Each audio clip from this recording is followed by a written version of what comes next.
In the comment section of a recent Teespiracy video, which I have linked below, Todd Paulson responded to the allegations made by Julie G. of sexual harassment. Oh boy. Where do I start? First off, I want to say that I'm not going to address anybody except AZ. I'm not here to blast anyone and I'm not here to get blasted. I was never really going to say anything about Julie's BS story because we, Katie and I, are trying to just stay out of all of the drama that gets fabricated every day. But, it seems Julie just won't let this shit die. The only thing that has any truth to her story is that she did reach out to me and asked if I would make a nameplate for her. She wanted it to have a Celtic vibe. But I can honestly say that I don't even think it ever came to fruition. I've looked at my past Etsy transactions as well as my templates that I keep from every other commissioned piece I've made for people. I have no record of me making something for her, nor do I have record of her making a purchase. All of the commissioned pieces I've done, I posted them on Etsy with a note stating it was for a specific person. So I can keep my records straight. She also claims that I charged her $49.95 or something. Anybody can easily see on my account that I don't set my pricing like that. Now let's get to the real meat and potatoes. I did not, nor would I ever proposition her.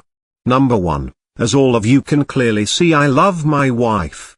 I'm not the brightest bulb on the tree, but I'm certainly not stupid enough to hit on one of Katie's subs. The lies she told on our H channel are just that, lies. It never happened. Period. To me, it's very easy to see why RH was so gracious to her as to allow her a platform. He never bothered to vet her story. He never bothered to ask follow-up questions. Because in my opinion, he knew what he was doing. He's pissed at me for copyright striking him because his parody video of the Canis Dyrus song Father was not a true parody. And he knows he has no leg to stand on. He knows zero about copyright law. He threatened to sue me over a false claim, but I'm not the least bit worried. Especially since he told me he would represent himself in the suit. So it doesn't take a genius to figure out that he had a clear motive for going forward with her BS story. Julie is the main culprit here, but in my opinion a lot of folks are letting him skate on this. Anyway, like I previously said, I'm not here to blast you AZ.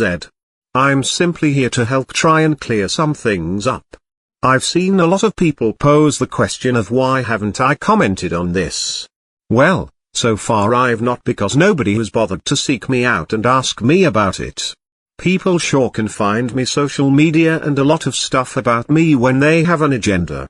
So I'm not that hard to find. RH, in his infinite wisdom, thinks that part of the burden of proof lies with me. What? I'm sorry that I don't have screenshots or anything other than to say it simply did not happen. But I cannot prove a negative. The conversation she says happened between us does not exist. Anyway, I've probably typed enough on here. But also, just for the record, I've never beat my child nor am I a white supremacist. There is no animosity here. I appreciate you looking into finding out the truth about Julie's crap. While it does bother me that she would make that up about me, it's even more bothersome that she is showing complete disregard for actual victims of.